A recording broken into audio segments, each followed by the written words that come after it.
आज की कहानी का शीर्षक है हुदहुद। एक बार सुलेमान नाम के बादशाह आकाश में उड़ने वाले अपने उड़न खटोले पर बैठे कहीं जा रहे थे। बड़ी गर्मी थी, धूप से वह परेशान हो रहे थे। आकाश में उड़ने वाले गिद्धों से उन्होंने कहा कि अपने पंखों से तुम लोग मेरे ऊपर छाया कर दो, पर गिद्धों ने ऐसा करने से मना कर दिया। उन्होंने बहाना बनाते हुए कहा, हम तो इतने छोटे छोटे हैं, हमारी गर्दन पर पंख भी नहीं है, हम छाया कैसे कर सकते हैं। सुलेमान आगे बढ़ गए। कुछ दूर जाने पर उनकी भेंट हुदहुदों के मुखिया से हुई। सुलेमान ने उनसे भी मदद मांगी। हुदहुदों का मुखिया बहुत चतुर था।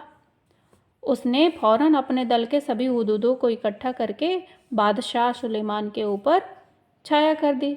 सुलेमान बोले, मैंने गिद्धों से भी मदद मांगी थी, वे मेरी मदद कर सकते थे, पर उन्होंने मेरी मदद नहीं की। तुम गिद्धों से छोटे हो पर अधिक चतुर हो, तुम सबने मिलकर मेरी सहायता की है। मैं तुमसे बहुत प्रसन्न हूँ। मैं तुम्हारी कोई इच्छा पूरी करूँगा।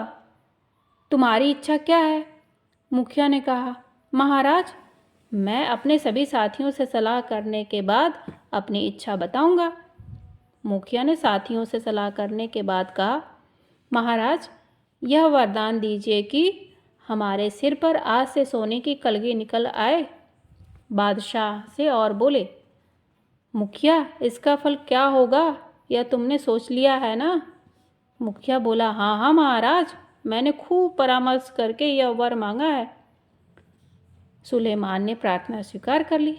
सभी हुदहुदों के सिर पर सोने की कलगी निकल आई।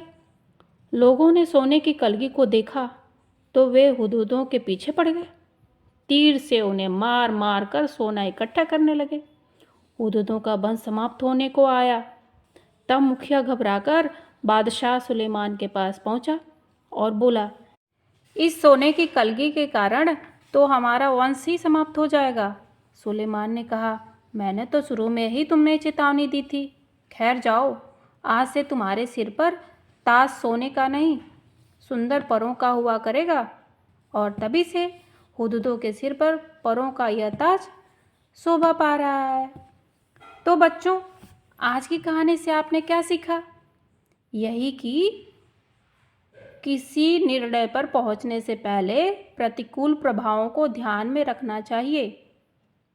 चैनल को लाइक और सब्सक्राइब करना ना भूलें।